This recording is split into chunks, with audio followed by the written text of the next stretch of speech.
Everyone, welcome to Professionally Unprofessional. I'm joined once again by my good friends Reese and Elliot. Hello everyone. Hello everyone, we are here live. We are here with a live studio fly. There is a fly in here somewhere. Oh, and Ripley's around the floor as well. Aren't you, Ripley? So that's why there's a whining dog for part of the shots. My cousin never should be given a ham. We also have spiders. This is a full house tonight. Hey. So, come on, Ripley. She's just being whiny. She's not like being neglected or anything. Has she got access to water, Elliot? There was some outside before, but she didn't get it. But she didn't want any. Oh, okay. Come on, come here. There we are. Right. So now I'm giving her a fuss. We could say it's been a weird July, I'd say, all things considered. Because it wasn't as eventful as I was expecting it to be. July's normally quite an eventful month in the industry. Yeah. So I think most of that would have happened in like the first half. So we're coming down from the not E3, and we're about a week out. At the time of recording, we're a week out from Gamescom. Like less than a week actually, only a few days. Yeah. So what do we? So how would you say the month was so far? Yeah, but it's a bit below average, probably. Yeah. So for the record, you played Steam World Heist 2. Yep. We're going to talk about that. Elliot, you played a bit of Flintlock. I beat Flintlock. You beat Flintlock. So I'll be interested in your opinion on that. And I'm also playing, that's how I got Reincarnated, the Slime the Isekai Chronicles. I played, all three of us played Nintendo World Championships NES edition. We've all got opinions on it. I also played the Concord beta. And if we have time, I'll talk about Cat Quest 3. Yeah. So I think we'll start with the most high profile of those games, which I think it's for all our bluster, it's Nintendo World Championships. That's one that's been most heavily promoted. So Nintendo World Championships NES edition. I played the whole single player and a bunch of the online multiplayer features, and the three of us between us played party mode with Ren. Yeah. The local multiplayer. The local multiplayer. So we'll get to local multiplayer in a minute. I would say I want to correct my review, because I, in my written review, gave it 7.5. I said, for me personally, it's an 8 out of 10, but I think it's not going to appeal to everyone, so I'm going to give it a 7.5. I'd like to retract that now and say it's either a 7 or a 6.5. How come? Well, when I finished finalising our review, I was going away for a week to Vakken Open Air. Yeah. We were going for a week. Don't just lump you in with the awesome time we had. Yeah, but okay, so we were going away. I wanted to have the thing done by then, and I figured I'd come back to it. I'd come back. Come on, Ripley. First, you wondering why she's whining. There are people currently in the kitchen, and she wants to sniff. I can't. What's the word I'm looking for? We can't. So we went away. We were going away. Yep. And Ripley, come here, buddy. So I wanted to get the review done. If you keep giving her attention while she's whining, she'll just do it more. So I did the review, and I figured I'd come back to it when we did things. So I did World Championship mode when we came back, and they gave us 5 challenges. Because of that world, they give you 5 challenges. Yeah. Usually from different games and other different difficulties. So I got S rank in all of them, except one, the Kid Icarus one. And I spent 2 hours trying to get it, and I never succeeded. Oh. And I was just like, this is draining my enjoyment. I hate the fact I feel the need to get S ranks constantly in this. Yeah. I've got new respect for speedrunners after this, but I just don't do it. And also the fact that I'm guaranteed at least one of them, they're going to have one of the free games I can't stand playing on this. Yeah. So there's 3 games on this I cannot stand doing. Ice Climber, Kid Icarus, most of all, and this is going to get me a few looks, Excite Bike. Oh, how come? Excite Bike is awful! Everything about it has aged appallingly. All the speedrunning challenges sucked to do. Not everything about it has aged appallingly. The Track America 8. That counts! It counts! That's the closest it comes to not aging appallingly, because I fucking hated playing anything Excite Bike related in this. It was so bad in so many regards, and the ice climb challenges were pretty bad at the most part. Like, some of them were quite good. I quite liked the one beat Mario in one go. Incidentally, I got like 7 minutes on that one. Yeah, that's not I bad. managed to get it down to. But so it is fine. And I quite like survival mode when you were taking on people's ghosts. That mode was quite good. So was that similar in concept to that Mario 99 game? Quite similar, except with Mario 99, it's actually everyone's playing all at the same time. Yeah. In this one, people's ghost data is automatically uploaded, and Right. you're competing with that. Oh, okay. And you have to sort of like if you come in the top, it's 8 people. It's you and 7 ghosts. You have to come in the top 4 in the first round. Second round, you have to come in the top 2, and then you've got to win the third one. Oh, so it's the boring kind of those. Pretty much, yeah. And they change it up every week, though it is a bit randomised which one you're going to get each time. So, for example, there was one in the first week. It was a challenge from Mario 2. There was a challenge from Zelda, and there was a challenge from Mario 1, and you weren't sure which order you were going to get. So there was, like one I was best at was get to the flagpole, and the one I was worst at eventually was the Zelda one beat all the Octoroks. So, because that's one's quite random about what direction they're going to go, and that brings me to another problem I have with the game. There's too many randomized elements to sort of mix in with the speedrunning element. But so you'd kind of want that one out of the way first because you have less of a chance of being great at that one and winning someone in a one-on-one match, and you want the other ones to do it.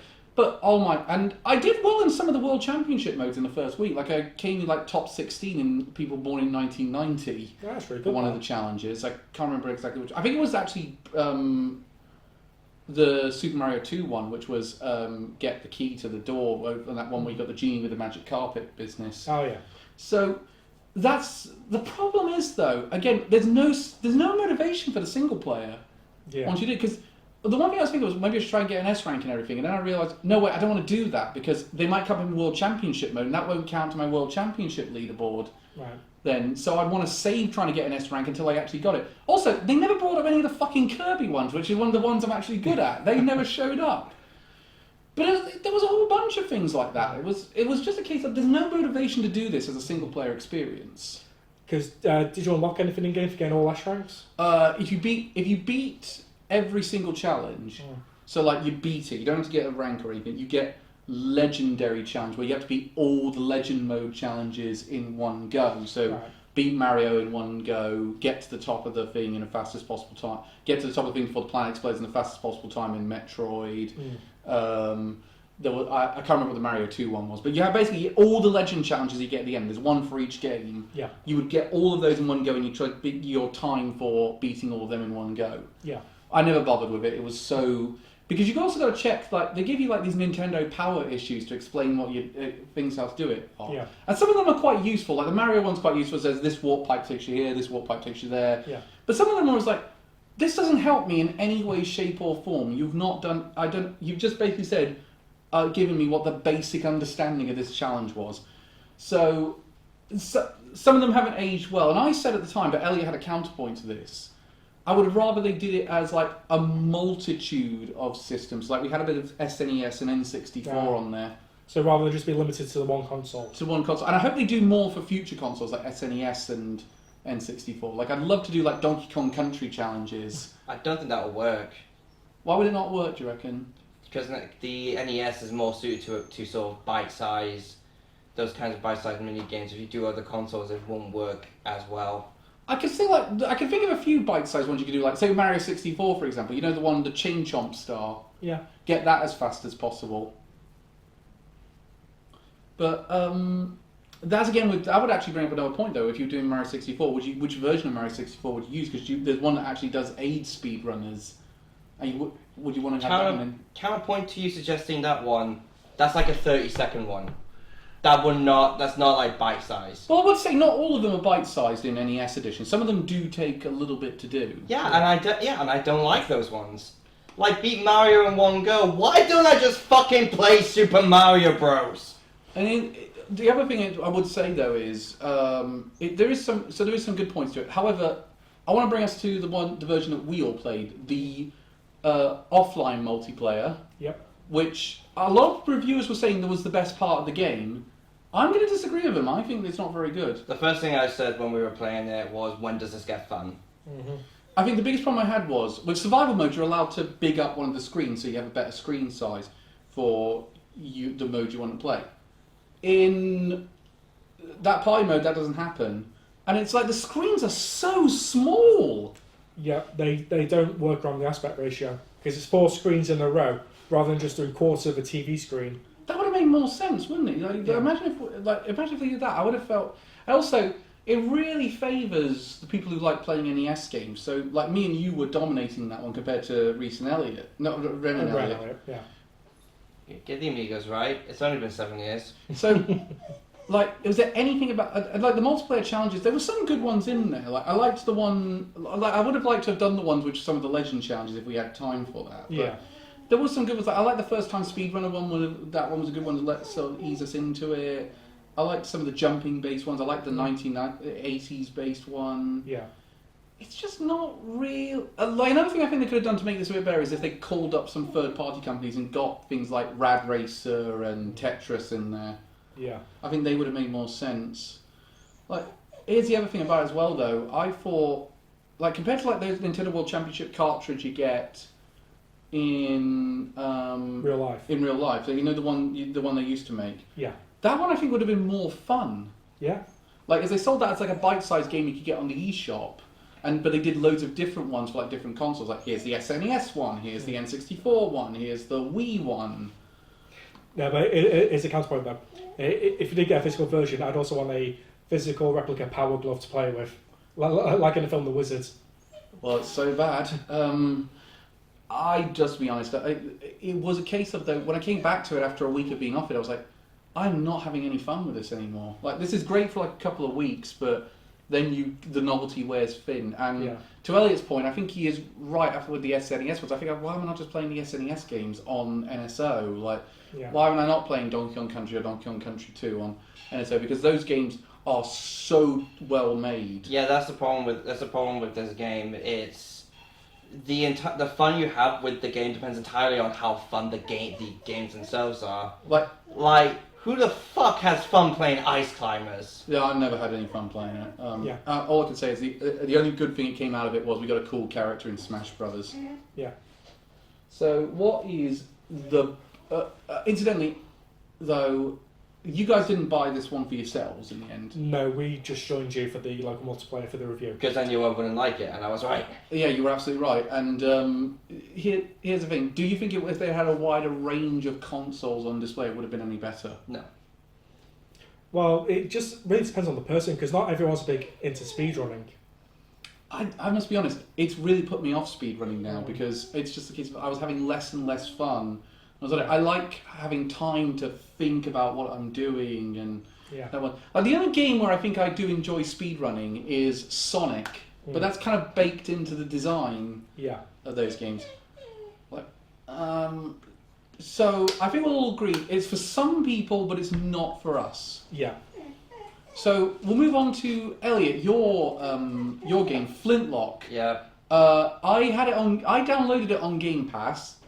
Haven't played it yet because I heard about all the bugs and glitches in it. I did. It's not actually that glitchy. Has it been improved in future updates?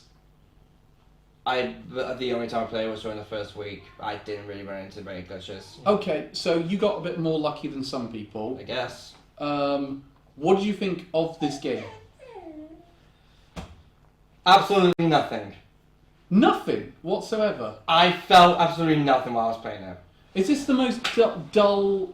Because like even some of the dullest Souls-likes, I've got some good stuff. It is the perfect 5 out of 10 game. So, for example, I'll give you an indie Souls-like I liked that's on Xbox and PlayStation. Thymesia. Yeah, I played that one. Yeah, that one's great. A lot of people didn't like that one. What the fuck is wrong with you? That one's awesome. Yeah, that one's awesome. What are you on about? It's okay. A lot of people's biggest complaint was the fact with that one was the fact they had to charge up the claw to use it. You do know there are multiple different kinds of claw attacks, right? Yeah. Yeah, I didn't like using the charge up claw, which is why I swapped to the quick ones. So, another game to compare it to. So this is on Game Pass. Another game that indie Souls-like that is on Game Pass is Lies of P, which we all said we really, really like. Yeah. How did you say this compares to Lies of P? Oh, that's a bit knocked out of the water easily. Oh yeah, no, I took one look at that. That's like the worst I've really done comparison. Like it's like saying, oh, what do you which is better out of these? Tiger Woods Golf or Mario Golf? Well, here's the thing about the reason I want to point this out, Elliot, is these are both on Game Pass as part of your subscription. So which one would therefore make a Game Pass subscription more appealing to someone, if you catch my drift? Liza P, obviously. Yeah, obviously, but so what's the good points about Flintlock? Look, here's the thing you need to understand. The reason why I didn't write the review is because I played it before Vakken, and I've fucking forgotten everything about it. Yeah. Okay. Some things. Did you finish the game before Vakken? Yeah. Yeah. The weapon mechanics, kind of interesting. Like, I like how some of the like that you get a hammer that destroys the enemy shields a bit faster than than normal. The gun gameplay is fine. You have like two different kinds of guns: a pistol for close up and a rifle for long range. It does a little sniper thing where it does a slow-mo when you do a headshot, though it doesn't show the skeleton or anything exploding, so I don't really get the point of that. So the boss fights are fine. There aren't that many. Actually, that's one problem with the game. It's too fucking easy. Like, compared to other Souls-likes, I was barely dying in it. Okay, I'll give you an example of a Souls-like that I think is quite easy and a good. But I like it, the fact it's easy because it's an intro into Souls-like. He likes the fact it's easy because he's bad at them. No, I'll say I wouldn't really like this because it's too easy, but I think this one works because it's too easy. I wouldn't actually say this is too easy, but I think it's easier than most Souls-likes. Yeah. So I think it gets the balance right. Another Crab's Treasure. Yeah, that was very popular on Twitch. That's also on Game Pass as well. So why is it? Flintlock is easier. So if Flintlock's easier, why do you think? Do you think that's to the detriment? So you don't think that's a detriment to the game that it's a bit too easy? Well, Flintlock, no, it is. Yeah. Would you say? How would you describe another Crab's Treasure? Would you describe that as an easy or a medium difficulty game? Compared to other Souls, like, it's easy. But I noticed you weren't complaining about the difficulty in another Crab's Treasure compared to the difficulty in Flintlock. Yeah, because there was still a challenge there. In other Crab's Treasure, I still find myself dying fairly often. In this, I found myself barely dying. Right, so it's kind of like, it's not. It's kind of a case of you wanted something to come along and challenge you, and there wasn't anything there. The reason why is because it is a pistol. It's mostly the pistol because the pistol does a lot of damage. It can interrupt an enemy's attack whenever during their attacks. It's not like Bloodborne where you have to do it at the exact right time. It can just interrupt it at any point, and yeah, it has a number of charges you have to build up by hitting the enemy. You get a full bullet back after 4 hits. It does not take that long at all. So that's actually, there is one system in it that I do actually remember liking, and that's how you get souls or reputation in this game is called for some reason. And basically how it works, you don't get when you kill an enemy, you don't get I'll just call them souls straight away. They sort of stay in like a sort of a pool off to the side, and that's because depending on what different attacks you do, you get a percentage boost to the amount of souls you get when you eventually add them into your souls with the rest of your souls. And if you get hit, the percentage goes and you just get the souls. I like that mechanic because it gives risk and reward. Like, there could be a tough fight. Should I put them in now, or should I maybe try and build up more with the risk of getting hit? I like that mechanic. It's genuinely an interesting mechanic that I kind of wish that the later Souls would kind of take from, because it's a fun and interesting thing to do. But yeah. So going back to the mechanics of the game, you think there's some good mechanics here, but it's generally in service of a game that's not challenging enough to warrant those mechanics. Yeah, would you say? Yeah. Another problem: weapon variety is incredibly lacking. There's I I might have been not been looking that much because I only found 3 weapons, but they all worked pretty much the exact same. But the other thing about Souls-like is you've got to have a very interesting world worth exploring. I looked at the trailers for Flintlock and I thought, this world does not look that interesting compared to something like Eliza P. or Another Crab's Treasure. It's not really. I kind of like the mechanic of Enki. I think that's what it's called. Enki, something like that. The basically the little furry god of death that's following you about. See, that's already something I want to hear. Little furry god of death. It's pretty. Yeah, he has pretty interesting mechanics where he can basically. How do I describe it? He sort of hits the when he hits the enemy a little. It doesn't do damage, but a little bar builds up, and every time you hit the enemy, that bar builds up a bit more to eventually you could do like a massive coup de grace attack against him. Ah, I see. So narratively, is it similar to like Liza P's and Another Crab's Treasure, where there's this actual central plot going on, or does it go full like Elden Ring and it's just left to you've got to find those documents and stuff to figure out what's going on? No, there is a plot. Ah. There is a plot, and I don't think Liza P is a great comparison because there is like a main plot, but most of the stuff that happens in the world is in the background. Probably say it's more like Sekiro. I see, right, okay. Because Sekiro kind of has more of a central plot. And my opinion on this game's plot... Does Ripley's voice, is that your opinion on the plot? Pretty much! It's shit! It's not good! The plot is pretty much... Oh, you're a sapper in an army trying to close this breach to, like, where a bunch of gods will come out if you fail. But, oh no, a bunch of gods do come out, and now you have to go around stopping them for some reason. It's not really explained. It's not that good. So it's the perfect atheist game then. Yes. So not really, because you are working with a god. Yeah, true. Let's discuss. Okay, so Flintlock, we agree. It's your experience was pretty dull. It's as I said, it's the perfect 5 out of 10 just because I felt nothing while playing it. There's a lot of these games that are coming out at the minute for us. So, Reese, tell me that SteamWorld Heist 2 was not like that. It was not like that. I'm currently writing my review, and it's looking to be a 9 out of 10. Wow! So this is the indie. Fuck! This is the indie darling of the year for you. Yes, it has been 7 years since the previous game, because there's a whole SteamWorld franchise. And yeah, because I've seen like SteamWorld Dig and other things like that. Dig 2, the spin-off, and everything. But is that the one with? I can't remember the armadillo character. Is that it?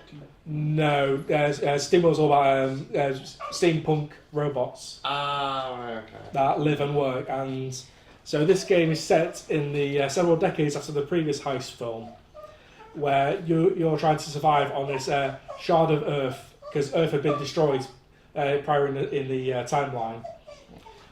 Ripley, shh, quiet. So so the Earth blows up in the early in the SteamWorld franchise, which you see with SteamWorld Dig 2, and the Heist series is set far flung in the future of these robots trying to survive on what's left of a destroyed Earth, called shards. And for SteamWorld Heist 2, you're taking place on an ocean shard, where basically people are just trying to survive and live, but something is contaminating the water, and the robots need that to live because they work on steam power, and the water's all contaminated with something causing rusting. So you and your crew have to set out to find the source of said rusting. Right, I see. So, what makes this a 9 out of 10 game, would you say? Everything just works. So the characters are great. Each has their own backstory. I think it's something similar like a Souls-like, where you get certain dialogue at certain times, so you follow along with the plot. The combat is great. It plays just like the original. So some people may think it's a bit repetitive because it's the same similar mechanics. All right. But overall, there's several more classes now to choose from. New weapons. There's a skill tree that's really fleshed out. So even if 2 characters are the same class, you can then change one person to another class and share the abilities over. Right, I see. So, so it improves on the first one, you're saying? Yes, and one of the biggest standout features is the music. Oh, really? Because this time around, I forget the company who does Steam World Heist, but they contracted a band called Steam Powered Giraffe. Oh, yes, I know. Oh, yeah, I know those guys. Yeah. So they did the full soundtrack for this game, and it's amazing. If I remember, they were the guys who were originally going to be playing at TumblrCon. Or DashCon. It was DashCon, yeah. I should clarify. And they ended up bouncing. I should actually clarify. They never actually. That one was they never actually agreed to be there. They put advertised before they ever signed they ever set up a contract. Oh wait, I was thinking this is Night Garden. The Welcome to Night Vale is the ones that bounced partway through. Yeah, that's what I was thinking. For Steam Powered Giraffe, they were advertised to be at DashCon, but they'd never set up a contract or anything, and were a bit really pissed off that they'd been advertised to be there when they were never agreed to it. So that tells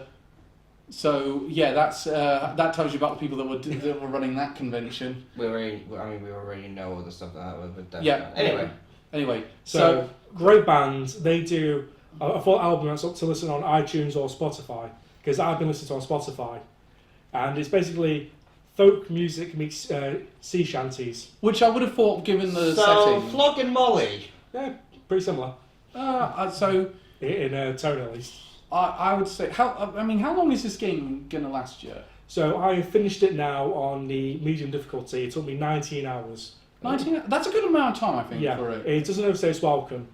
That's about 9 hours longer than it took me to beat Flintlock. About 9 hours more than it took me to beat Cat Quest 3. Yeah. So the original Steam World Heist I beat in 15 hours. So this is an extra 5 hours. But some of that is a bit with the extra padding, because instead in the original Heist game, the world map was point to point, so feeling like Super Mario Galaxy 2. Oh, yeah. It's level structure. Whereas Heist 2 has gone completely Wind Waker, open world. So you have to manually travel to each destination. Right, I think I prefer that. Did you do a lot of side content in it? I've done all the side content. Okay. Right, so you've done all the side content? Done all 100%. I really recommend it. Is it worth going back now that you've beaten it to do like harder mode, or do you think after you've beaten it it's just like, now I'm done with it? Well, it is replayable because of the whole class switching mechanic. And when you recruit crew members at different taverns across the world, they're randomised every time. So if you start a new game, you'll have a different starting crew. I see. So it's a different experience. So okay, here's the other one I want to ask you. Do you have to play Steam World Heist 1 to really get into this one? No. The only thing that helps with playing Steam World Heist 2 is part of the plot. Well, you can play it completely fine without. Okay, yeah. So are there any return characters then from the first one? Yes, there are a couple, but they don't factor into the plot that much. It's mostly background lore. Oh, so I guess as a comparison, the characters in the Borderlands games. Yeah, similar. Okay, so I think at the minute you got the best deal out of all of us. I mean, easily. Yeah, definitely. So there's good vehicle combat with the submarine you're piloting around. The bosses are really good. I really struggle just to think of any major negatives, apart from a pacing issue in the midway, because towards the end of the mid portion, it basically, do you remember the original Wind Waker? Yeah. The Triforce charts. Oh, yeah, that sucks so much. They basically do that again. Oh, god damn it. Yeah. They don't have the stupid thing, they don't have the really good thing they gave you in the Wii U version. No. And the other negative is you can't fast travel between all the taverns. So if you're on one side of the map, I want to go to the other end to replay a mission to get all the stars in it. You have to manually travel all the way over. How big is the map, though? It's pretty decent in size, yeah. Okay, because I'll come back to a game that we're going to talk about in a minute. Elliot, leaving the indie scene for a second, that time I got Reincarnated as Slime gets his first video game. Yep, do you want to know how underground this is? It's got no scores on Metacritic. Oh, wow. Absolutely none. People are not playing. Yeah, but it's done quite well in the sales in the eShop. I've spotted it. It's been charting quite a bit. Oh no, wait. No, that's right. I'm on the wrong game. I looked up that time ago. I came up with that time ago. Reincarnated as a succubus. Ah. So just to clarify, while we're on the subject, I'm going to look up what the Metacritic score is for Steam World Heist. For Steam World Heist. Actually, I'll look them up for. I actually looked it up. I think I got 80% for critics. 80 for critics, 70 for gamers. That's really good. Yeah. Just to check something. Nintendo World Championships was 73 for critics. And what for audience? 6.8 average. That sounds about right. Let's. Oh no! Wait, it does have one. It does have a. Yeah, this one does have rating. Incidentally, Flintlock, Elliot, 70 from Yeah, critics. so 70% critics, 4.1 for gamers. Ah. Anyway, yeah, that's like a Reincarnated Slime. Nothing for critics, 6.8 for gamers. Incidentally, I've already got it up ready for my next game. So it tells a very abridged version of the Tango Gameworks Slime anime, and by that I mean they basically tell all the brush through episodes 1 to 8 in like the first 5 minutes. Oh really? Yeah, so in other words, you don't get the bit where you fight the dire wolves against to protect the goblins. Yeah. You don't really spend much time with Shizune and get to fight Ifrit. No. In all fairness, I think they were just trying to skip to Rimuru becoming human because you play as him exclusively as human, you don't play as him as a slime. So, that's unfortunate. Yeah.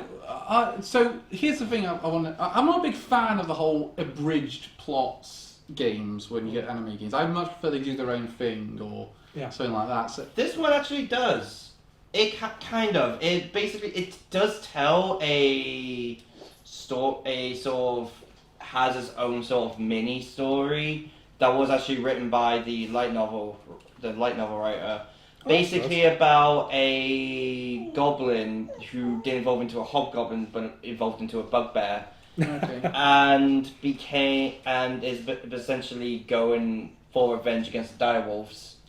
So basically Hero from the Scarlet Bond movie, but this guy doesn't give up on revenge. I see. Okay, so what is in your... Okay. I'll be honest, it's not told the best. A lot of chapter 2 is focused on the story, and it's basically just the characters train, they fight the guy. The characters train, they fight the guy. The characters train, they fight the guy. That's basically it. I fought him 5 times in like the span of an hour. I'd like to actually ask. So this game is like Stardew Valley. You told me it's a bit of Stardew Valley and a bit of action game mixed in it. I wish. There is a city management bit, but it's not done the best. Which is weird because one of the things I really like about that time I got Reincarnated Slime is the daily life of all the characters in Tempest. Really? She always says that. She's rubbing her face on the carpet. The best way to basically is just putting down buildings to get extra stat boosts for combat, and that's about it. Which is a shame. I was hoping like you would get like sort of because there are things like farms and stuff like that. I was hoping there would be a bit of like farming or like. Yeah, I was hoping they'd get a full Animal Crossing with this. Stuff like that. I was thinking more something like just a comparison to Shelters and Fallout, where you like have a bunch of citizens, you're sort of trying to build up the happiness meter, making sure all the needs are met, that kind of thing. Oh yeah, I know you're about. Yeah, literally they only put down the things for stats, which is a bit disappointing. So, I mean, overall, would you say though this game could have been worse? Yeah, I think it could have. Like, for me, it sounds like it's pretty good but unextraordinary. Yeah, the main, obviously by building that up, the main mechanic bit of that is the combat, which it's alright. I think it also didn't help the fact Fate Stay Night Remastered came out like a couple of days before this. And I don't think people were really affect it as much. One's an action game, the other's an eroge visual novel. I cannot believe that's available on Nintendo Switch. Yeah. So the combat for this one is interesting. It's basically, this might be a weird comparison. It's like Miitopia. Right. Basically, so every mission is basically you just running down a linear corridor. It's a side scroller, by the way. Oh, okay. You go down branching paths to maybe fight another fight or find a treasure, stuff like that. That's kind of how the mission structure goes. And I was thinking it would be a platformer because it was like a side scroller. Yeah. It's really not. Like you're basically going from fighting one group of generic enemies to another group of generic enemies to another group of generic enemies, and yeah, the combat's just fine. You get a basic attack. You get a bunch of skills that you can use depending on what character it is. Rimuru probably has the most variety. So yeah, I was going to say compared to like Benio, for example, he probably wouldn't have that much variety. You mean Benimaru? Benimaru, that's it. Yeah, Benimaru. Sorry. Yeah. Well, some of them do have like different elemental types because obviously elemental attacks are a big part of this one. Like so Haruka, for example, does like wind attacks, and I think a couple like a water attack and stuff. Let me guess, Shion's Darkness. She is, yeah. I called that one. Yeah. They all have like certain skills that depending on like where you hold the control stick will activate. They have like an ultimate attack that charges up throughout the game, and have a different effects. Like Rimuru's obviously is gluttony. He eats the enemies and you get a bit of health back. And this one unfortunately has the same issue that Flintlock does, which is it's way too easy. I agree. I don't think there was a single fight where my health even reached a halfway point. Oh wow! So I think a big problem with that is because every time you finish a fight, not even a full stage, finish a fight, you immediately get all your health back. So that just makes it, yeah. So I'll give you an example of a game that I thought was too easy, but it gets better in the post game because the post game turns up difficulty. Is do you remember that Trials of Mana remake? Yeah. That one is a prime example. That I never died once the entire single player up until I got to the post game. Then the post game actually did really challenge me. I can't really compare it. Could say that yet because I haven't beaten that. Yeah, but I just got to the bit where Milim said she's gonna start living in Tempest, and they just got the full potion. Right. Does Tempest? Would you say though?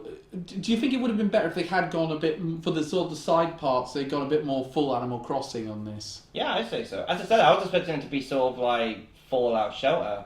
I kind of wish they had gone down that route because again, I feel like you could do a lot more with that, and you could fit that in with the storyline. With that time, I got reincarnated as a slime. Yeah. It's so good game, but not great game. Is that what you think, Sink? I'd say it's probably in the 6s. Not great then. It's all right. Like I'm not gonna go as far as to say it's bad. There's not really that much that like I would say I immensely dislike. It's just it feels like it just feels a bit underdeveloped, I guess. Right. So it's a bit like it needed a bit longer in the oven. Kind of, yeah. Not much if it in the oven, and just mechanics feel like they should be deeper. Right, I see. So, final game we're going to talk about before we move into news items and another subject we're going to talk about today. Cat Quest 3. I played it. Rather like Steam World Heist 2, there is a bit of lore for the previous two games, but you really don't need to have played Cat Quest 1 and 2 to be into this one. And it's good because it's got, oh, by the way, just to clarify, Metacritic 81, gamer score 8.3. Yeah. So, and I think an 8 out of 10 is a very good score for it because genuinely really good game. Yeah. Like the melee mechanics are great. They give you 3 weapons. You got a melee weapon, a gun, and a spell, right. Or a ranged weapon because you get wands as well. Right. There's a pirate setting this time rather than a fantasy setting. So you're trying to find this North Star treasure in the Caribbean. There's a few of these. There's a character called, and I'm not making this up, Captain Meow Talica. I hope you perish in flames. But the one thing this one adds is ship combat, which is a bit difficult to get the hang of, but it's quite fun when you get the hang of it. Wait, ship combat? We're shipping characters violently now? That would have been good. But you basically... Where's that dating sim? I think the problem is, rather like Steam World Heist, the map, they kind of go for a Wind Waker thing, but the map is not that big. So it's not as if you got too much to explore. There's a bunch of dungeons you get, but that's about it. So, and you get like a bounty board for like the optional bosses that are put on there as well, like the Fire Mage and that. But you really do need to grind in this game because it's a lot. It's quite difficult when you get to certain stages. The problem is by making the map a bit small, you're very likely to run into areas where you're significantly underleveled. Yeah, that can. Yeah. So that's annoying. But you do level up very, very fast in this one because it gets a bit of a Dark Souls-like mechanic with it. So you can level up really, really fucking fast. So it has the same level system as Souls-likes do. Sort of, except the difference is you keep all your you can't get it back after you die, but it just gets you back to your save point really quickly, and there's loads of save points all over the place. Oh, but all the save points also do a full heal and replenish of your mana, and you've got to sort of go a bit out of your way to get more mana crystals to do more spells. The equipment slots, you get more of those as you level up. So like when you beat Meowtalica, you get Meowtalica? Yeah. Fucking hell. When you beat him, you get like a plectrum that gives you a bit of lightning at the end of each of your attacks. And like you want to get the hang of like the lightning spell. You get different elemental spells, but if you can get the hang of them, you can completely break the game because they didn't do a very good job with the balancing aspect of it. He commands the metalhead pirates, who are literally wearing metal masks and cut off leather jackets. And no doubt listen to Ailstorm 24/7. There is a few elements like that. Also, most of the enemies though are the pirates. Of course. If you don't like puns, this is not. I'm losing the will to live. Yeah, so the main villain is like the Pirate King. There's some weird, but there is some cool. And again, it's called the Parabian. So if the villain's a Pirate King, is it just a bunch of pirate rats stuck together by the tail? No, annoyingly, that would have been cleverer than what they actually did. No, please tell me it's just a bunch of rats in a trench coat. That would have been cleverer than what they actually did. It's just a massive rat with loads of like weird eldritch shit sticking out of him. But I would say, in terms, it is really good. Yeah. I think it overstays its welcome a bit because there's a whole bunch of ways I could go grind and do a bit more, but I'm kind of fed up playing this. I just want to get to the end game now. And didn't you say it already took like 10 hours? 10-15 hours, absolute max. And you say overstays its welcome, despite it being like probably like average length. Yeah, but the point is, by that point, you've explored most of the map. You've only got a few optional bosses left to do. So it's kind of like, well, I don't want to continue. I don't want to continue playing. I'm like, I've done most of what there is to do, and it feels like busy work doing anything else. And you're leveling up the stuff and building. I will say one actual mechanic I do like in the game, because it's not a big world. There's lots of doubles you often get, but instead of like you get another version of what you've got, it levels up the one you've already got. So like if you get the same armor again, you're already wearing it. It's now leveled up, so it provides you more and increase your stats on everything. So I think that's a cool mechanic. And I would say for a 10-hour experience, if you don't care about getting the true ending, it's a very good game. If you care about getting the true ending, it's a little bit of busy work, which is annoying because they just have because it's annoying because I wasn't too happy with the normal ending because it just says the apocalypse is coming. So it's sequel baiting hard. I think it's either sequel baiting or to a true final boss. I haven't actually bothered to try and do that. Well, looking forward to seeing Cat Quest 4, where it's basically cats but in the Berserk universe. Oh dear, that would be weird. But so I would recommend it, even if you haven't played the other two games, because this is the best one of the bunch. Yeah. And it's a good one to get started on. But I would also say don't go into expecting a massive amount of time. You're limited on what you can do. But it is a fun world to explore. What rating would you give it? 7.5, 8, something like that. I've not decided yet. I'm going to write my review at the weekend, but I'm at between like 7.5 and 8 at this point in time, because I feel like 7.5 in terms of like probably what it's actually like to play, 8 in terms of like and add an extra 0.5 for my personal enjoyment. Yeah. So, do you know how like with Nintendo World Championships, I took points off, so I took my personal enjoyment out of it. This one I might add my personal enjoyment onto the score and just clarify that. Yeah. So that's all. So that's all said and done. So not a lot to talk about. So let's talk about some of the news items, the big news item this week, which was Tango Gameworks has been saved. They've been purchased by Korean publisher. The one who's doing PUBG. PUBG. Oh, fuck. At least it's being saved. It's being saved, but by the PUBG guys. I'm gonna ask a serious question now. Who the fuck still plays PUBG? You'd be surprised. They are saving tons of it. So yeah. So they get most of the staff is coming back. Oh, about half the staff is still keeping their jobs. Crafton. It is who have purchased them, and they've also purchased their IP. So they've concentrated on the fact that so they bought. At least I know for a fact they got Hi-Fi Rush. The magazines weren't clarifying if they also got Evil Within and Ghostwire Tokyo with the deal. I'd hope so, because I would like to see some teams maybe get to make a couple of those games. Yeah, definitely. And by a couple of those games, you mean Evil Within. Let's be honest, you don't give a shit about Ghostwire Tokyo. Yeah, thank you. No, I don't give a shit about it. Don't pretend you like them. No, Ghostwire Tokyo, I remember I gave it blandest game that year because it was the most average game I played. Wasn't that the year Bravely Default 2 came out? No, it was a couple...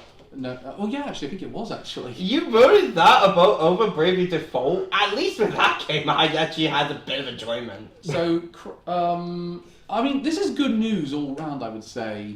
Yeah. They're saving the franchise, saving most of the developers. And it also means, apparently, the developers are hinting they've started work on Hi-Fi Rush 2. Hey, that's really good. Which they were already pitching, if the reports are to be believed, they were pitching that game to Microsoft prior to the acquisition. Jokes on you, they made they're actually secretly working on Ghostwire Tokyo 2 Goes to Tokyo. I'd love to see that, actually. But, I mean, you guys know how much I like Hi-Fi Rush. I went on about it on this podcast, I went on about it on stream. We don't need to do that all over again. Yeah, because we watched you do a full walkthrough of the original game. But it's... and I got overwhelmed during one of the side modes. How do you guys... How do you guys feel about the idea of Hi-Fi Rush 2? I think it's got loads of room for potential. It's sick. I'm cool with that. Because I remember, Elliot, you said at the time, you think there's a good idea here, but it needs a bit more depth to it. No, I just kept thinking. I just kept seeing it. And I just kept thinking, no, I'll sing it better. So the other thing I think is a bit bad with this is I think it's a blow for Microsoft in the game. Oh, definitely. Yeah. Also, let's be honest. You pointing out every joke and laughing at it didn't really help, especially when the jokes weren't even that funny. It was literally just just poorly timed slapstick. No, my favourite. But the thing about it is, though, I would say even if you aren't hugely into Hi-Fi Rush, if look at it from the Microsoft perspective, this was still one of the most talked about games that Xbox had in years. It was also the most award-winning game they had in recent years. Yes, and it was an IP they could have had for a very long time. It would have really carried them, and they've thrown it away. Yep. And that's where I think there's the Activision deal has actually hurt them quite badly because they're now sort of sinking a lot of their eggs into the Call of Duty basket. As I said at the time, I feel like we didn't realise how irresponsible the Activision acquisition was until this situation, until they dropped Tango. We don't know really what Xbox's future is going to be like. They have a lot of very exciting projects on the rise. Doom: The Dark Ages looks great. You've got Indiana Jones is coming out soon. We'll probably get a release date for that soon. South of Midnight looks genuinely interesting. I'm not sure what it's going to play like, but it looks... Presentation-wise, yeah. Combat, no. Gears of War E-Day looks alright. Give us the first full on Steam, you cowards. That's probably coming. We also know they are. We also know that we're going to see Fable looks pretty good. Yeah. Though I could see that. It's got moss in it. I could see that shifting to 2026 now. And we've got Elder Scrolls 6. That was revealed 6 years ago. Yeah, they are working on that now, apparently. Perfect Dark, that looks really good. Yeah. But again, it does feel like nothing's... I'm wondering will Microsoft ever get another game like Hi-Fi Rush where they will get people really talking and concentrating on the platform again? Well, I do it with Perfect Dark. The Perfect Dark, I could see that certainly doing that. What about... do we think Indiana Jones is going to do it, or do we think... No. I think it'll be good for the fans of it, but I don't think it's going to appeal to a wider audience. Also, Nolan North does a very good. I feel like, look at it this way: if it came out during the time where Uncharted was really big, probably, but that time's gone by. So, especially as nothing good from Indiana Jones has come out in like the last number of decades. So I would say I'd put this up with like Toys for Bob going independent. That was quite a cool thing. Yep, where they managed to escape the Call of Duty mines. So, and they're now making a game that they're genuinely excited about. Like, is it Crash? Is it Spyro? Is it a brand new IP? Is it Crash and Spyro? Oh, don't threaten me with a good time. Or is it what I... Don't threaten you with a good time. Spoilers, is a Crash Purple Spyro Orange remake. Which I joked about on stream. So we add to the mix, though, I mean, one I'm hoping it is. I don't think it's this one, so I'm going to throw this, but I'd love it to be the case. Banjo remake. No! That's never happening. It doesn't exist. I don't... Well, put it this way, I would want them to make a Banjo game at some point. Yeah. I'd like to think they're going to make one at some point. Nah, if it was up to me, they would do Conker. I don't think they could really do Conquer in the modern age. I don't see it working either. Maybe it would be fun though. I just think you got to admit, Banjo is a more evergreen title. Yeah, like it's going to have more of an evergreen appeal, and because it appeals to all audiences, young and old. And it doesn't feel like Xbox has gone for a family game in recent. Like the last one they really tried was, other than Nuts and Bolts, was Viva Pinata. I was just going to say that. Which I was going to say that was a joke. Which is a good game, but it's. Jita Fabulous referenced it. Didn't they try? No, didn't they do that Animal Fall Guys clone thing? They didn't make that. They just published it for Game Pass. But so that's not a first party game. Party Animals is the one you talk about. Yeah. Also, that controlled terribly. I've not got the people that actually really like that one because I thought it controlled appallingly. Yeah. What about? Well, I saw no one talking about it, so I think we know the impact that had. No, because it was just a derivative game of that Gang Beasts. Like, let's take it first. And the thing is, Xbox needs to cater to the family market and the young market because it's not really there. I mean, look at PlayStation. What they've got coming out, Astrobot. That's going to cater to that market. And they've got Ratchet and Clank in them whenever they need it. Nintendo's obviously got this well covered. Yeah. Xbox doesn't have that. I think they need a title like that. So. What if? Also, they must know that these franchises do well because look at what happened when they put Insane Trilogy on Game Pass. The numbers of people playing that game shot up. Yeah, significantly. I mean, you understand. Xbox is trying to appeal to the hardcore gamer audience. They're appealing to the people who drink the Mountain Dews and eat the Doritos and basically live off parental disappointment. So.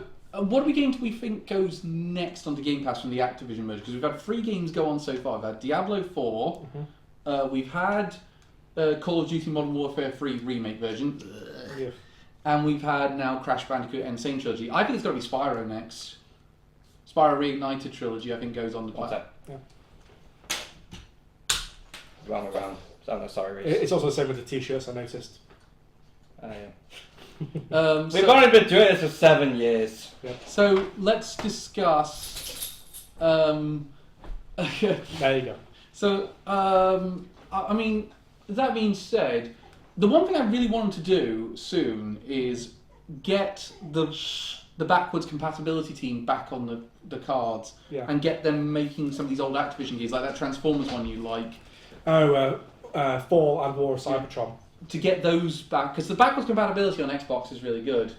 A person did say they did come back on the Xbox Marketplace. War of Cybertron did. Oh, cool. So let's move on to the next topic we want to talk about. So we're halfway through the year. Yep. I'm already working on my predictions for the Game Awards, so like percentaging up what I reckon has a chance of getting nominated. Of course you are. And I've only put in 2 locks so far. But let's talk about the underrated games that we've seen all year. Yeah. So when I said this, I meant the unappreciated, the ones that people ignored. Yeah, that's what I'm going for in my one as well. Yeah. Most of my list kind of goes with that list. I only really have one on my list. So I'll go to you a little later then, Elliot. So we get Reese. Do you have something that you think? Yeah, I've got a couple of I've noticed, and some were just bad, so they were ignored. But my first one was Darkest Dungeon 2 on its console release last month. I think that's mostly because it came out last year on PC. But it was always bigger on consoles though. Darkest Dungeon. Was it? I thought it was always biggest on PC. No, it always had bigger sales numbers on console. That shocks me. I was with Elliot on that one. And since the first game was such a hit, I was going viral all the time. All YouTubers were covering it, doing playthroughs. Yeah. This came out on console. I'm pretty sure there was no noise about it. I remember mostly watching Indie Mouse play it, but that was mostly because he did like a Dark Souls mod. Incidentally, we're not counting early access games, so I won't be putting in The Rogue Prince of Persia or Something Wicked This Way Comes, because again, I think they will get their time when the full releases come out. Yeah. When you said that, I thought you were going to say Hades 2. Oh God, no! Hades. It deserves more attention. Yeah. What about Darkest Dungeon 2? I'll add one to the mix that I thought from Nintendo actually that people didn't pay. Another Code Recollection. Yeah, you said you were going to do a review of that, didn't you? I was meant to do a review. I got a bit caught up with a couple of other things, but Translation: he couldn't be asked. Yeah. But when I actually got around to playing it, it's a really great remake of the DS games. Like, it does a fantastic job updating those games to the Switch. They play very well. They did a very good job transferring the puzzles, so you don't need like a touch screen for like the DS did. How does it tackle the dual screen format of the DS? It doesn't really try to. That's the point. It basically says, okay, we're making it for the Switch now. We're just going to have to take the screen and readjust some of these puzzles to work for the one screen. Right. So only one of the puzzles I think didn't translate very well, which is one that involved using the gyroscope to move something around. That one didn't translate very well, but other than that, and adding voice acting actually really helps with them, because the performances are actually quite good. So the storyline is really good as well. So the visual novel aspects actually still work quite well. You hear that, Pokemon? Adding voice acting works. We'll go. Elliot, what do you have? This one might be a surprising one for you to hear. Rise of the Ronin. I kind of agree with you on that. I think because it came out at the same time that Dragon's Dogma did, and that was the thing that got a lot of hype. And when people realized it wasn't that good, they started dogging on it because it was for being a kind of shit. Yeah, because Meanwhile, Rise of the Ronin was just kind of up to the side, not really talked about. Which is a shame because I thought it was good. Well, because we labelled it the same day, it came out the same day as Dragon's Dogma 2 and Princess Peach Showtime, so we called it the March 22nd Showdown. Yeah. I thought Rise of the Ronin was pretty good, but it didn't catch my attention for a long period. But I get what you mean. I definitely think it was a bit underappreciated. Yeah, especially because, I think a lot of people maybe didn't play too much of it because it is rough when you first start playing it. But the more you do play it, I'm not saying like the further into the story, I more mean like the actually more playtime you put into it. Yeah. And you sort of get used to the combat. You do sort of realize, shit, it's actually quite sick. Reese, have you got anything? So my other one, which may shock you two, was Persona 3 Reloaded. I agree. That it came out, but no one talked about it. It came out. They talked about it for a little bit, and then they stopped talking about it. A lot of people in the Persona community are still talking about it. It does feel a bit like Atlas is treating it a bit like a stopgap to get us to Metaphor Refantasio. Yeah, which is going to be my other point. No, I'm more saying it's a stopgap to get us to Persona 6. What do you think though? I would say though, considering the amount of marketing to put into Metaphor Refantasio, they really want it to be a success. Yeah. I mean, I'm dead excited for that one. Yeah, because that's more marketing than a lot of other games have this year. What about? But do you reckon it will kick up when Operation Aegis comes out in a couple of weeks? Possibly, yeah. Like that because I saw a few looks of it, and it does look quite good. The DLC they're adding to it.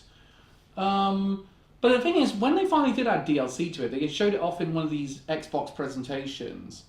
And I was kind of like, but I've beaten the story mode. I don't feel the need to go back to it just for. I still haven't beaten it.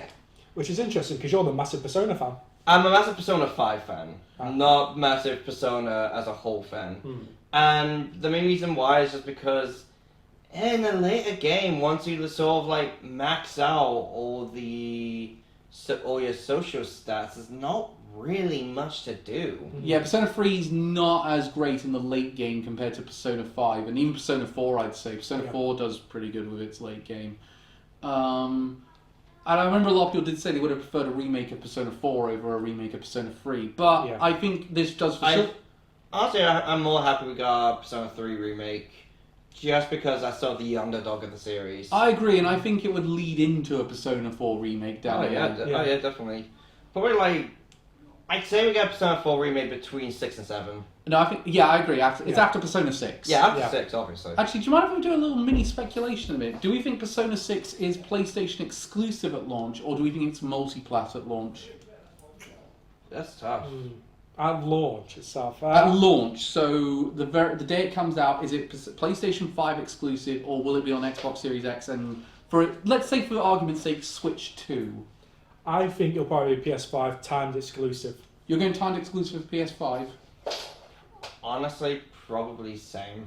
I normally would have said so, but I'm going to say the plans have shifted and it will be multi-plat because I think Xbox might have gone for a Game Pass deal. True. They've gone for a Game Pass deal on most of Atlus's games recently. They got Persona 5 Tactica, they got Persona 5 Royal when it went multi-plat, they got the other Persona games. They would have offered it, but that doesn't mean they would have taken it. But the thing because is, there is a very good chance that Sony may have gotten the temporary exclusivity deal. So that's the thing. Has Sony managed to outbid Microsoft for the timed exclusivity, or will Microsoft have bid to get the Game Pass deal? Wouldn't surprise me if they did. So Persona 3 Reloaded. I'm going to add Unicorn Overlord, speaking of Atlas. Yeah, but I'll see if that's on the list as well. So, very good strategy RPG. Very well put together. Vanillaware really are getting to a stage where they're making some of the most beautiful looking games. Yeah, with a HD 2D engine. Yeah. Well, we also had Princess Peach Showtime. I would say so, yeah. I think that's a very good platformer that could really do well at spinning off into its own frame rate wasn't franchise. good. Frame rate needs work, I'll give you that. But I think the concept of the game is cool. Yeah, and I definitely had the worst game out of the three. Yeah. With Dragon's Dogma 2. Which I stand by everything I said in my review. Yeah, no, and I actually think... I think a lot of people are kind of agreeing with you. And I think they weren't at first. Yeah, and time has not been kind to Dragon's Dogma 2. No. It's not... Which is why I've pretty much written it off as no chance of getting nominated for Game of the Year. There's one thing I did hear with Dragon's Dogma 2 that I do kind of like. How there's like a specific arrow that can kill anything in one hit. Yes. But it's really expensive. And the moment you fire it, the game auto-saves. Yes. I think that is kind of funny. But then people found a duplication method. Shit. That takes away the fun of it then. Yeah. So, I'm going to add another one into the mix. Mm-hmm. What about... Do we think Hellblade 2 counts on this one, or...? Probably not. I think it's still got the attention... the right amount of attention for like a story-based walking simulator. Yeah, I agree, actually. And it will, without doubt, be nominated at the awards. Yeah. I don't think it will. Really? I don't think it's the Xbox... I don't think Xbox gets a nomination this year, unless Indiana Jones comes out at enough time. Counterpoint. I think it will get Best Soundtrack. It will get the nominated for Best Soundtrack. Soundtrack and narrative, it gets nominated. The soundtrack is done by Hyalong. If they don't get nominated, I will be very shocked. So I'd say soundtrack and narrative it gets. I don't think it gets Game of the Year. I think if Microsoft want to get on the world stage, they've got to get on that stage. They've got to have Indiana Jones comes out either October or November, and they do what they do with God of War and give review codes very early to the people that are going to vote in this. I don't see Indie getting many noms. I would say the other... if any. We'll go into that in a minute, but a game I think was a bit underappreciated... I think there's a couple that were a bit underappreciated. I think Yuden Chronicles, 100 Heroes. I agree it's a ball ache to get all 100 heroes, but I think as a 2D RPG, it's pretty good. Yeah. But that being said, I'm wondering how it's going to stack up when the end of the year, when we have things like Visions of Manners coming out in a couple of weeks, and we also have Metaphor Refantasio, and there's a whole bunch of really good RPGs coming. So I look. You also forgot Wukong. No, not Wukong.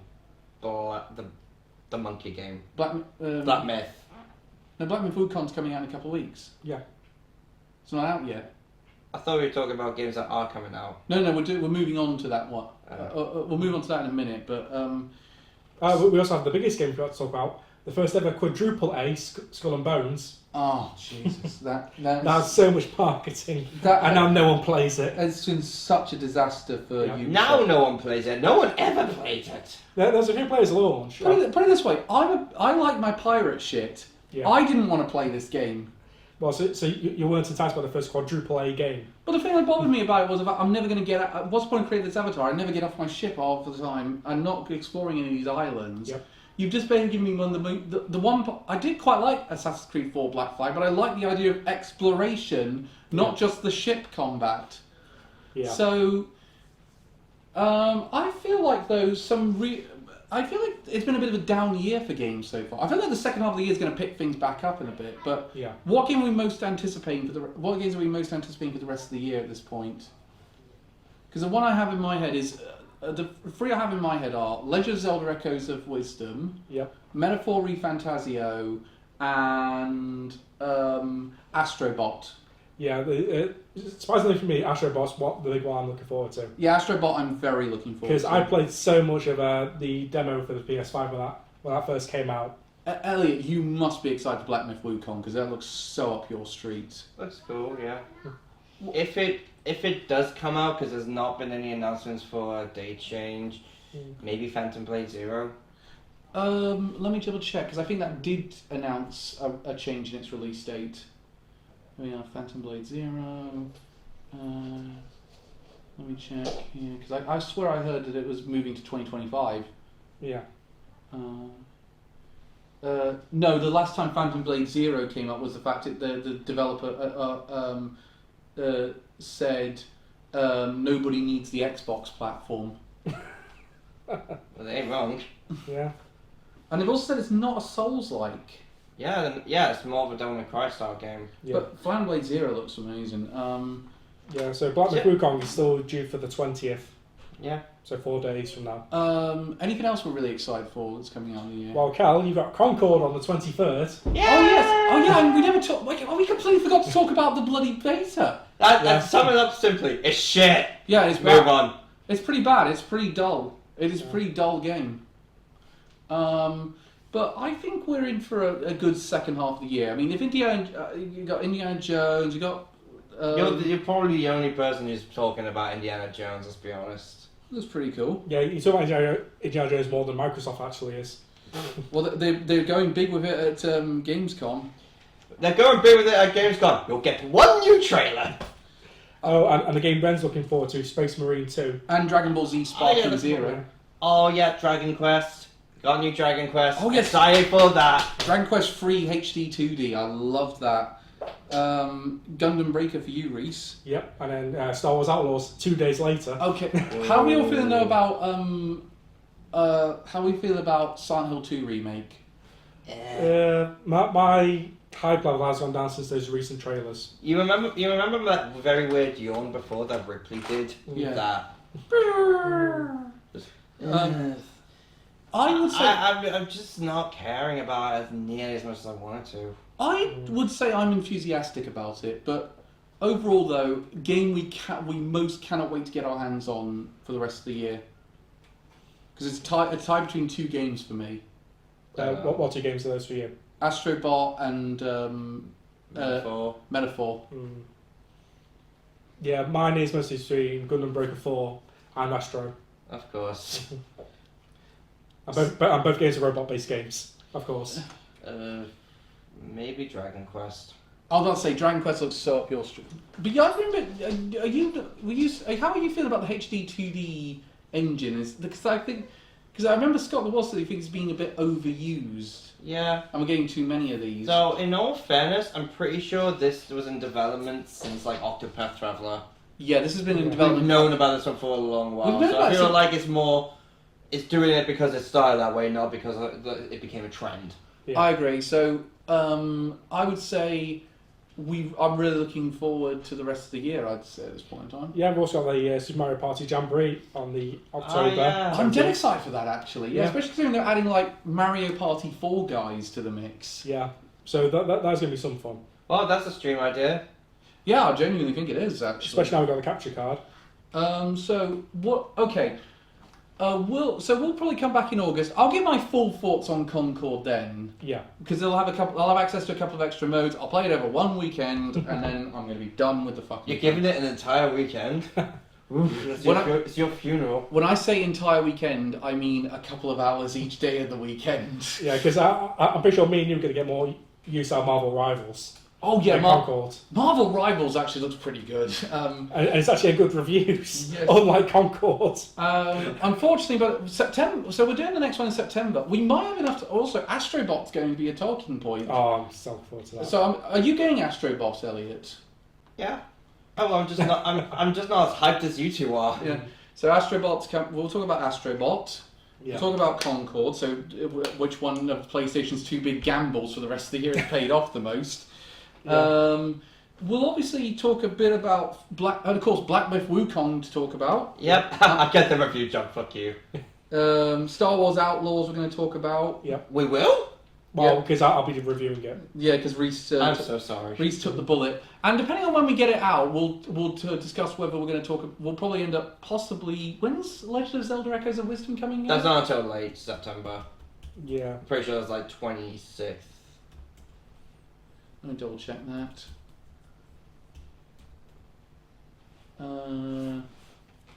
Yeah, we won't be talking about Legend of Zelda: Echoes of Wisdom because that comes out on the 26th, as Elliot's pointed out properly. Thank you. So it will. Oh wait, there's another game. Reinalis, I think it is. Reinalis. Coming out on the 9th. Yeah, it's the one that has the Neo: The World Ends With You crossover. So I'll probably talk about that. So that I feel like. Oh yeah, Space Marines 2 as well. Space Marines. Fuck, a lot's coming out in September. Yeah, I mentioned about that before, saying Ren's very excited to play it. I'm excited to play it. I played Space Marine 1 recently. It's quite fun. So thank you very much for joining us. We'll be back in September with that, and of course, don't forget to. Thank you, Ripley. Don't forget to tune in a couple of weeks for Anime Amigos when we're talking about Bungo Stray Dogs. Yeah. Yeah, it's the first 6 episodes, isn't it? First 6 episodes, yes. Please watch more if you can. I really want to talk about this show. It's good. I'm on 2 episodes and it's doing quite well with me, so there's a good chance of that happening, Elliot. Hey. So there's what, like 5 seasons now? Yeah, 5. 5. I think it's going to be well until we get to the 6th one because apparently the anime is actually ahead of the manga now. What I'm going to do is I'm going to at the very least I'm going to stop at the ending of the first season. Yeah. Because I don't want to go any further than that before the stream. Yeah. Not stream, broadcast. We've been working too late with nothing to eat. Let's get. We've been working too late. It's 1:45. Look, let's get. We started at 12. Let's get. You don't understand. There's only so much work we can do. I've not had my lunch break. Let's get some lunch and play some Mario Party. Goodbye, everyone. Goodbye.